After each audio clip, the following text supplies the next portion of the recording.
ഇറാനെതിരെ European union ചേർന്നുകൊണ്ട് snap back mechanism നടപ്പിലാക്കുമെന്ന് പ്രസ്താവിച്ചു.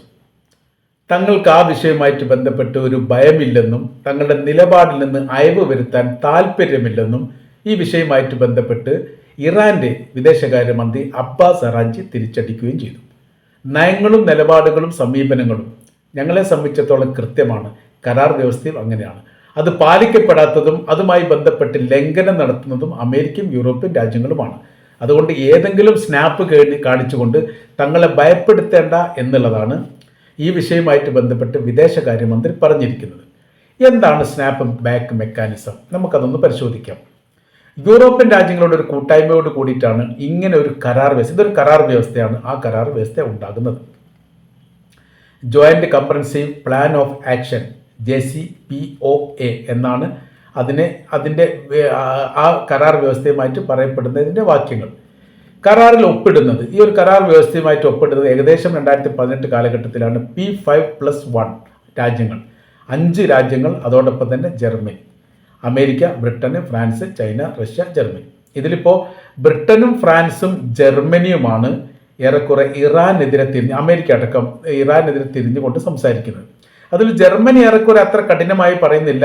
ഫ്രാൻസും ബ്രിട്ടനും അമേരിക്കയും പറയുന്നുണ്ട്. ചൈനയും റഷ്യയും ഒരിക്കലും ഇറാനെതിരെ പറയില്ല എന്നുള്ള കാര്യവും നമുക്കറിയാവുന്നതാണ്. എന്താണ് കരാർ എന്ന് നോക്കാം. ആണവ പ്രോഗ്രാം പരിമിതപ്പെടുത്തുക, ആണവ പദ്ധതിയുമായിട്ട് ഉണ്ടാക്കുന്ന പ്രവൃത്തികൾ അത് പരിമിതപ്പെടുത്തുകയും അത് അവസാനിപ്പിക്കുകയും ചെയ്തു. ആണവായുധമായിട്ട് ബന്ധപ്പെട്ട ഒരു പരീക്ഷണം നടത്തരുത് എന്നാണ് ഈ രാജ്യങ്ങൾ കൂടിയിട്ട് ഇറാൻ അടക്കമുള്ള രാജ്യങ്ങൾ തീരുമാനിക്കുന്നത്. ഇറാനുമായിട്ടാണ് കരാർ വ്യവസ്ഥ എന്നുള്ളതാണ് പറയുന്നത്. ഈ കരാർ വ്യവസ്ഥ ലംഘിക്കപ്പെടുകയാണെങ്കിലോ ഉപരോധം അടക്കമുള്ള നടപടിയിലേക്ക് UN സഭയുടെ നേതൃത്വത്തിൽ നീങ്ങും. ഏതെങ്കിലും രാജ്യം ഇത് ലംഘിച്ചാലോ UN സെക്യൂരിറ്റി കൗൺസിലിന് വിവരം അറിയിക്കണം. അത് ഏത് രാജ്യം? ഈ 6 രാജ്യങ്ങളുമായി ഇറാൻ അടക്കമുള്ള 7 രാജ്യങ്ങൾ ഏതെങ്കിലും കരാർ വ്യവസ്ഥ ലംഘിക്കുകയാണെങ്കിൽ നേരിട്ട് എന്ത് ചെയ്യണം? UN സെക്യൂരിറ്റി കൗൺസിലിനെ വിവരം അറിയിക്കണം. 30 ദിവസത്തിനകം ഇതിന് പരിഹാരം ഉണ്ടാക്കിയിട്ടില്ലെങ്കിൽ, ഏത് ആരോപണ വിധേയമാകുന്ന രാജ്യം ഈ പ്രശ്നവുമായിട്ട് ബന്ധപ്പെട്ട കാര്യത്തിന് പരിഹാരം ഉണ്ടാക്കുന്നില്ലെങ്കിൽ നടപടിയിലേക്ക് നീങ്ങും. ചുരുക്കത്തിൽ സ്നാപ്പ് ബാക്ക് മെക്കാനിസം എന്ന് പറയുന്നത് ഇറാൻ കരാർ ലംഘിച്ചാൽ UN സഭയുടെ മേലെ നടപടിക്ക് ശുപാർശ ചെയ്യുകയോ ചെയ്യാതിരിക്കുകയോ ചെയ്തിട്ട് നടപ്പിലാക്കുന്ന ഒരു പ്രവൃത്തിയാണ്. UN സഭയോട് ഒരു പക്ഷെ പറയാം, അല്ലെ പറയാതിരിക്കാം, നടപടിയിലേക്ക് നീങ്ങും. എന്താണ് നടപടി? നടപടിയെക്കുറിച്ച് പറയുന്ന സമയത്ത് സാമ്പത്തിക ഉപരോധമടക്കം കയറ്റുമതി ഇറക്കുമതി അടക്കമുള്ള വിഷയങ്ങളിൽ ഇടപെട്ടുകൊണ്ട് അതിന് പ്രതിരോധമുണ്ടാക്കുക എന്നുള്ളതാണ്. ജർമ്മനി എങ്ങനെ ഇതിൽ പെടുന്നുണ്ട് എന്നുള്ളൊരു ചോദ്യം പ്രസക്തമാണ്. ജർമ്മനി എന്ന് പറഞ്ഞാൽ ഇറാനും ജർമ്മനിയും തമ്മിൽ വലിയ രീതിയിലുള്ള ബിസിനസ് പങ്കാളിത്തമുണ്ട്. മാത്രമല്ല യൂറോപ്യൻ രാജ്യങ്ങളിൽ ഏറ്റവും ശക്തിയുള്ള രാജ്യം ജർമ്മനിയാണ്. അതിനപ്പുറം സ്വന്തമായിട്ട് ആണവായുധമില്ലാത്ത യൂറോപ്പിലെ ഏക രാജ്യവും ജർമ്മനിയാണ്. അതുകൊണ്ടാണ് ജർമ്മനി ഇതിലേക്ക് കയറി വരാനുള്ള കാരണം. ആണവായുധ ലക്ഷ്യങ്ങൾ, ഇനി അതിനെക്കുറിച്ചുള്ള ഇറാന്റെ മറുപടിയാണ്. ഇറാൻ പറയുന്നു, ആണവായുധം ഞങ്ങൾക്ക് ലക്ഷ്യമല്ല, പക്ഷേ സമാധാന ആവശ്യത്തിനുള്ള ആണവ ഊർജം ഞങ്ങളുടെ അനിവാര്യമായിരിക്കുന്ന കാര്യമാണ്, അത് ഞങ്ങൾക്ക് ആവശ്യമുള്ളതാണ്, അത് ഞങ്ങൾ നടപ്പിലാക്കും. നിങ്ങൾ ആണവായുധത്തെ എതിർത്തോളൂ, IAEA അടക്കമുള്ള സംഘങ്ങൾ രാജ്യത്തേക്ക് പ്രവേശിച്ചുകൊണ്ട് പരിശോധനയും പരീക്ഷണമൊക്കെ നടത്തിക്കൊള്ളൂ, കുഴപ്പമൊന്നുമില്ല. അത് ആണവായുധവുമായിട്ട് ബന്ധപ്പെട്ട് ഞങ്ങൾ താല്പര്യമില്ല. ആണവ ഊർജം എന്ന് പറഞ്ഞ അവകാശമാണ്, അത് ഞങ്ങൾ തടയാനൊട്ട് സമ്മതിക്കുകയില്ല. അവകാശത്തെ പ്രതിരോധിച്ചു കഴിഞ്ഞാൽ തീർച്ചയായിട്ടും ഞങ്ങൾ അതിനനുസരിച്ച് സംസാരിക്കും, പ്രതികരിക്കും എന്നുള്ളതാണ്. കരാർ പാലിക്കുക, എന്നിട്ട് ഉപരോധം നീക്കുക, അതാണ് ഇറാന്റെ മുദ്രാവാക്യം. നിങ്ങൾ ആ കരാറുകളൊക്കെ പാലിക്കൂ, എന്നുള്ള ഉപരോധം നീക്കൂ. ബാങ്കിങ് രംഗത്തും എണ്ണ കയറ്റുമതി രംഗത്തും അന്താരാഷ്ട്ര വ്യാപാര രംഗത്തും ഒക്കെ വലിയ ഉപരോധം പതിറ്റാണ്ടുകളായി ഇറാനെതിരെ നടത്തിയിട്ടുണ്ട്. അതെല്ലാം ഇല്ലാതാക്കുക. അപ്പോൾ ഓട്ടോമാറ്റിക്കായിട്ട് തന്നെ ഞങ്ങൾ കരാർ പാലിക്കാൻ ബാധ്യസ്ഥരായിട്ട് വരും എന്നുള്ളതാണ്. പക്ഷേ അമേരിക്ക കരാർ പാലിക്കില്ല. ഇറാൻ അതിനോടനുബന്ധിച്ച് തുറന്നടിച്ചു. ഇറാന്റെ ചില പ്രതികരണങ്ങൾ, കഠിനമായിരിക്കുന്ന ചില പ്രതികരണങ്ങൾ ഉണ്ടാവാറുണ്ട്. അത് നിലപാടാണ്. ഉപരോധം അടക്കമുള്ള കാര്യത്തെക്കുറിച്ച് മുമ്പ് ഇറാന്റെ നിലപാട് എന്താണോ ആ നിലപാട് തന്നെ ഇപ്പോൾ ഉണ്ട് എന്നുള്ളതാണ്. പാശ്ചാത്യ രാജ്യങ്ങൾ വാഗ്ദാനങ്ങൾ ലംഘിക്കുന്നവരും കരാർ വ്യവസ്ഥ പാലിക്കാത്തവരുമാണ്. അതുകൊണ്ട് അവർ ആ പ്രവൃത്തി ചെയ്യുന്നുണ്ടോ എന്നുള്ളത് സൂക്ഷ്മമായിട്ട് നിരീക്ഷിക്കേണ്ടത് അനിവാര്യമാണ്.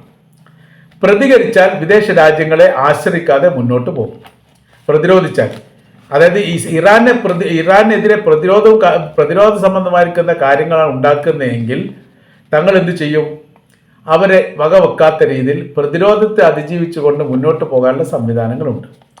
മുൻപ് ആയത്തുള്ള ഖുമേനി, അത് 980 കാലഘട്ടത്തിൽ അദ്ദേഹം ഇസ്ലാമിക വിപ്ലവം ഇറാനിൽ ഉണ്ടാവുകയും 979 ഇസ്ലാമിക വിപ്ലവത്തോടനുബന്ധിച്ച് ഈ ഒരു കരാർ വ്യവസ്ഥ അന്ന് വന്നിരുന്നു. ഇറാനുമായിട്ട് അന്നേ നല്ല സ്വരചർച്ച, അമേരിക്കയുമായിട്ട് നല്ല സ്വരചർച്ചയിലല്ല.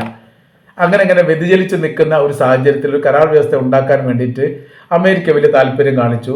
ആ താല്പര്യത്തോടനുബന്ധിച്ച് ഒരു കരാർ വ്യവസ്ഥയുടെ ഭാഗമായിട്ട് ഒത്തുകൂടിയപ്പോൾ അന്നത്തെ ഇറാന്റെ സുപ്രീം ലീഡർ ആയത്തുള്ള അലി ഖുമേനി, ഇന്ന് ഖംനൈയാണ്, അന്ന് ഖുമേനിയാണ്, അദ്ദേഹം പറഞ്ഞിരിക്കുന്ന ഒരു കാര്യമുണ്ട്: അമേരിക്കയെ വിശ്വസിക്കാൻ പറ്റില്ല. കരാർ ഒപ്പിടുമ്പോൾ അവർ ഒരു വാക്കും, അത് നടപ്പിലാക്കുമ്പോൾ മറ്റൊരു വാക്കും, ലംഘിക്കുന്ന സാഹചര്യം ഉണ്ടായാൽ മറ്റൊരു പ്രവൃത്തിയും. 3 ഘടകങ്ങളാണ് അല്ലെങ്കിൽ ഘട്ടങ്ങളിലായിട്ടാണ് അവരെ പ്രവൃത്തി ചെയ്യുന്നത്. അപ്പോൾ കരാർ ലംഘിക്കുക എന്നുള്ളത് അവരെ സംബന്ധിച്ചുള്ള പ്രശ്നമുള്ള കാര്യമൊന്നുമല്ല. നിത്യേന ആ പ്രവൃത്തി അവർ ചെയ്തുകൊണ്ടിരിക്കുന്നു എന്ന് ചുരുക്കം. ഇങ്ങനെ വളരെ മോശമായിരിക്കുന്ന ഒരു സമീപന രീതിയാണ് അന്ന് തന്നെ അമേരിക്കക്കെതിരെ ഇറാന്റെ നിലപാട്. ആ നിലപാട് ഞങ്ങൾക്ക് ഒരു അയവ് വന്നിട്ടില്ല, മാറ്റം വന്നിട്ടില്ല എന്നുള്ളത് ഇപ്പോഴും ഇറാന്റെ വിദേശകാര്യമന്ത്രി പറയുമ്പോൾ പതിറ്റാണ്ടുകൾക്ക് മുമ്പേ അവർ തമ്മിലുള്ള, അതായത് ഇറാനും യൂറോപ്യൻ രാജ്യങ്ങളും തമ്മിലുള്ള വൈരം പ്രകടമാണ് എന്ന് ചുരുക്കം. അപ്പോൾ ഇപ്പോൾ പറയുന്ന കാര്യം സ്നാപ്പ് ബാക്ക്, വളരെ മെക്കാനിസം എന്ന് പറയുന്ന സമയത്ത് അത് പെട്ടെന്ന് തിരിച്ചെടുക്കുന്ന, തിരികെ ചാടുന്ന എന്നുള്ളതാണ് എൻ്റെ പ്രയോഗം തന്നെ പറയുന്നത്. സ്നാപ്പ് ബാക്ക് എന്ന് പറഞ്ഞാൽ പെട്ടെന്ന് തിരികെ ചാടുന്ന.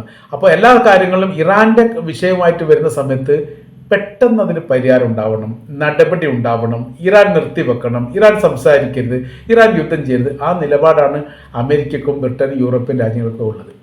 സമാനമായ സ്ഥിതി വിശേഷം നമ്മൾ ഇസ്രായേലിലേക്ക് ചൂണ്ടിക്കാണിക്കുന്ന സമയത്ത് നിലവിലെ സാഹചര്യത്തിൽ ഏകദേശം 60,000-ഓളം പലസ്തീനികളെ ഇസ്രായേൽ കൂട്ടക്കൊല ചെയ്തു.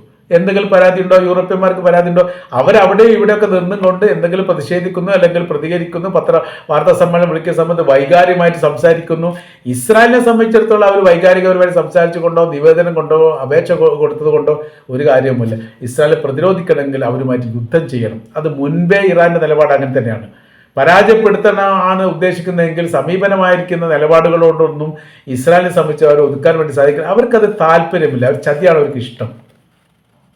അതുകൊണ്ട് അവരുമായിട്ട് യുദ്ധം ചെയ്ത് പരാജയപ്പെടുത്താനല്ല സാധിക്കില്ല. ലെബനാൻ 967 അറബ് ഇസ്രായേൽ യുദ്ധവുമായിട്ട് ബന്ധപ്പെട്ട് ഇസ്രായേൽ പിടിച്ചെടുത്ത പ്രദേശത്തിൻ്റെ 75% ഈ ലെബനാൻ പിടിച്ചെടുത്തത് യുദ്ധം ചെയ്തുകൊണ്ടാണ്, അല്ലാതെ ഉപദേശം കൊടുത്തുകൊണ്ടല്ല. ഇപ്പൊ സിറിയയെ സംബന്ധിച്ചുള്ള അവർക്ക് ഗോലാൻ കുന്ന് നഷ്ടപ്പെട്ടു. എന്താ കാര്യം? പ്രതിരോധിക്കാൻ കഴിയുന്നില്ല. അവിടെ ബഷർ അൽ അസദിന്റെ നല്ലൊരു സൈനിക ഭരണം അട്ടിമറിച്ചു, അയാൾ രക്ഷപ്പെട്ടു പോയി. പക്ഷെ രാജ്യം അനാഥായി. പിന്നീട് ഇസ്രായേൽ സൈന്യം അത് അങ്ങോട്ട് ഇടിച്ചു കയറി സർവ്വ മേഖലയെ അവർ നശിപ്പിച്ചു. രാജ്യത്ത് അത്രയും കാലം ഉണ്ടാക്കിയെടുത്ത പതിറ്റാണ്ടുകളോളം രാജ്യ സംരക്ഷണത്തിന് വേണ്ടി ഉണ്ടാക്കിയെടുത്ത പരമാവധി ആയുധങ്ങളെല്ലാം ഇസ്രായേൽ ബോംബിട്ട് തകർത്തപ്പോൾ അവിടെ ഒരു ഭരണാധികാരി വടി പിടിച്ച് കുന്തം വീങ്ങിയ പോലെ നോക്കി നിൽക്കുന്ന ഒരു സ്ഥിതിവിശേഷം ചരിത്രത്തിൽ ആദ്യമായിട്ടാണ്. യുദ്ധക്കപ്പലുകൾ, യുദ്ധവിമാനങ്ങൾ, കവചിത വാഹനങ്ങൾ, ഈ ടാങ്കുകൾ, അതുമായി ബന്ധപ്പെട്ട സർവ്വതും നശിപ്പിച്ചു. അത് എവിടെയൊക്കെ സൂക്ഷിക്കപ്പെട്ടിട്ടുണ്ട് എന്നതിൻ്റെ കൃത്യമായിരിക്കുന്ന ലിസ്റ്റ് ഇസ്രായേൽ ലഭിക്കുകയും ചെയ്തു. ഇങ്ങനെയാണ് സ്ഥിതികൾ. അപ്പോൾ പ്രതിരോധം അനിവാര്യമാണ്. ഇപ്പോൾ പറയാനുള്ള കാര്യം എന്ന് പറഞ്ഞാൽ ഇറാൻ പറഞ്ഞിരിക്കുന്നത് സ്നാപ്പ് ബാക്ക്, ഞങ്ങൾ അങ്ങനെ പേടിച്ചു പോകുന്നില്ല, നിലപാടിൽ നിന്ന് വിട്ടുവീഴ്ചയ്ക്ക് തയ്യാറല്ല, സമാധാനമായിരിക്കുന്ന വിഷയമാണെങ്കിൽ അങ്ങോട്ടും ഇങ്ങോട്ടും ആ കരാർ വ്യവസ്ഥ പാലിക്കണം, അങ്ങനെയാണെങ്കിൽ മാത്രം നമ്മൾക്ക് പരിശോധിക്കാം എന്ന് പറഞ്ഞുകൊണ്ടാണ് അദ്ദേഹം ഈ വിശദീകരണവുമായിട്ട് ബന്ധപ്പെട്ട കാര്യം അവസാനിപ്പിക്കുന്നത്.